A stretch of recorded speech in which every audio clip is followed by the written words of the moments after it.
જરા વિચારો તો, એક એવી જગ્યા જ્યાં દરેક ટીમ, દરેક કંપની એકદમ પરફેક્ટ રીતે કામ કરતી હોય. કોઈ ગૂંચવણ નહીં, કોઈ ડ્રામા નહીં, બસ સ્મૂથ કામ. આ કોઈ સપનું નથી. આ એ જ વિઝન છે જેનો પાયો હેનરી ફેયોલે લગભગ એક સદી પહેલાં નાખ્યો હતો.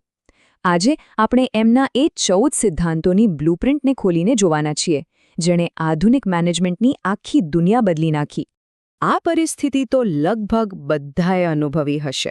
એક મેનેજર આવીને કહે, આ ક્લાયન્ટ રિપોર્ટ અત્યારે જ પૂરો કરો, બહુ અર્જન્ટ છે. અને 2 મિનિટમાં જ બીજો મેનેજર આવીને કહે, બધું કામ છોડો, પેલું પ્રેઝન્ટેશન તૈયાર કરો. હવે કરવું શું? આ જે અંધાધૂંધી અને ટેન્શન થાય છે ને, બસ એને જ દૂર કરવા માટે ફયોલના સિદ્ધાંતો બન્યા હતા. તો આ હેનરી ફેયોલ હતા કોણ? એ કોઈ થિયરી લખનારા પ્રોફેસર નહોતા. એ તો એકદમ પ્રેક્ટિકલ માણસ હતા. એક કોલસાની ખાણના ડાયરેક્ટર.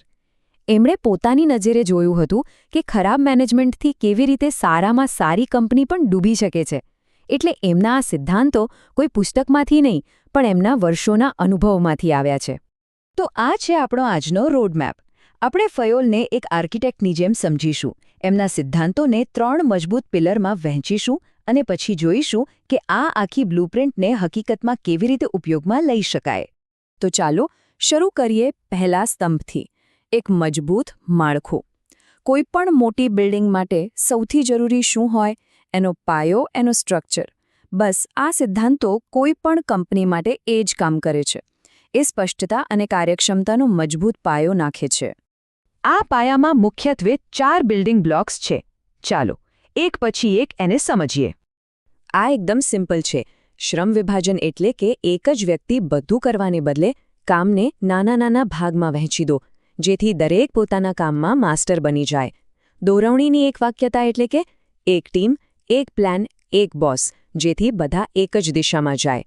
કેન્દ્રીકરણ નક્કી કરે છે કે મોટા નિર્ણયો કોણ લેશે, અને વ્યવસ્થા સુનિશ્ચિત કરે છે કે યોગ્ય સમયે યોગ્ય વ્યક્તિ અને સાધન હાજર હોય. છે ને એકદમ લોજિકલ? સરસ, તો આપણું માળખું તૈયાર છે. પણ ખાલી સ્ટ્રક્ચરથી શું થાય? એને જીવંત તો એના લોકો જ બનાવે છે, બરાબર ને? તો હવે આપણે આવીએ છીએ બીજા સ્તંભ પર, જે કંપનીના હૃદય એટલે કે એના કર્મચારીઓ પર ફોકસ કરે છે.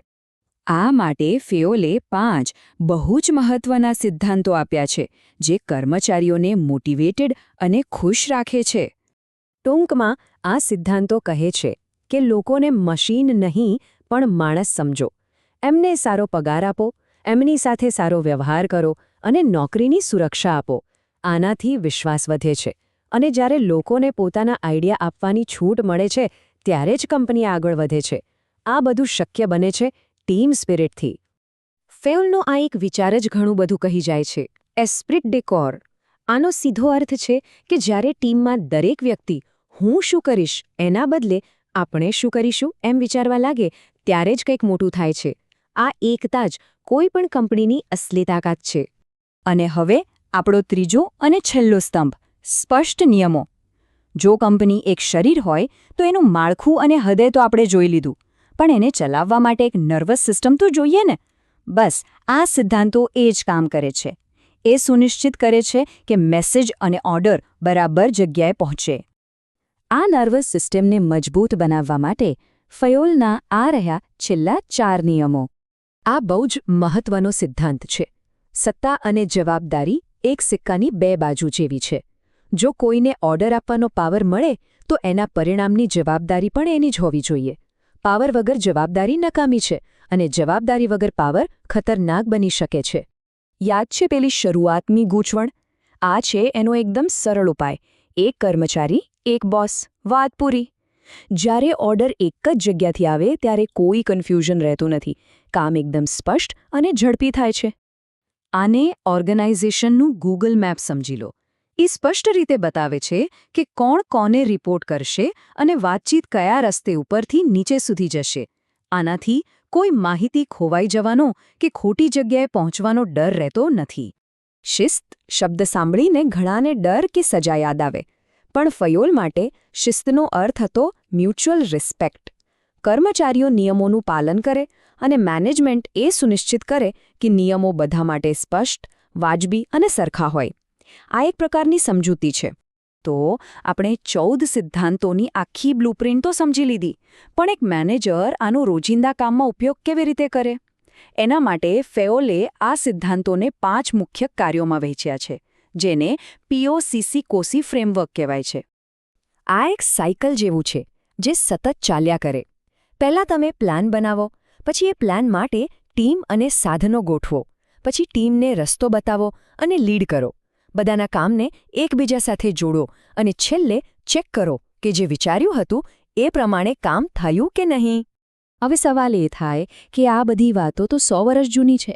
શું આજના ફાસ્ટ ફોરવર્ડ, ટેકનોલોજીવાળા જમાનામાં પણ આ બધું કામનું છે? અને જવાબ છે હા, 100%. કારણ કે ટેકનોલોજી ભલે બદલાઈ જાય, બજાર ભલે બદલાઈ જાય, પણ માણસો સાથે કામ કરવાની મૂળભૂત રીતો ક્યારેય નથી બદલાતી. ફેઓલના સિદ્ધાંતો કોઈ પણ નાની મોટી કંપનીને એક એવું માળખું આપે છે જે વ્યવસ્થા, કાર્યક્ષમતા અને સૌથી અગત્યનું માનવતા પર આધારિત હોય. તો આ વિચાર સાથે આપણે આ વાતને અહીં પૂરી કરીએ. જો આજની કોઈ પણ ઓફિસમાં ફેઓલના 14માંથી ફક્ત એક સિદ્ધાંતને લાગુ કરવાનો મોકો મળે, તો એ કયો સિદ્ધાંત હશે જે સૌથી મોટો અને સકારાત્મક ફેરફાર લાવી શકે? આના પર વિચારવા જેવું છે.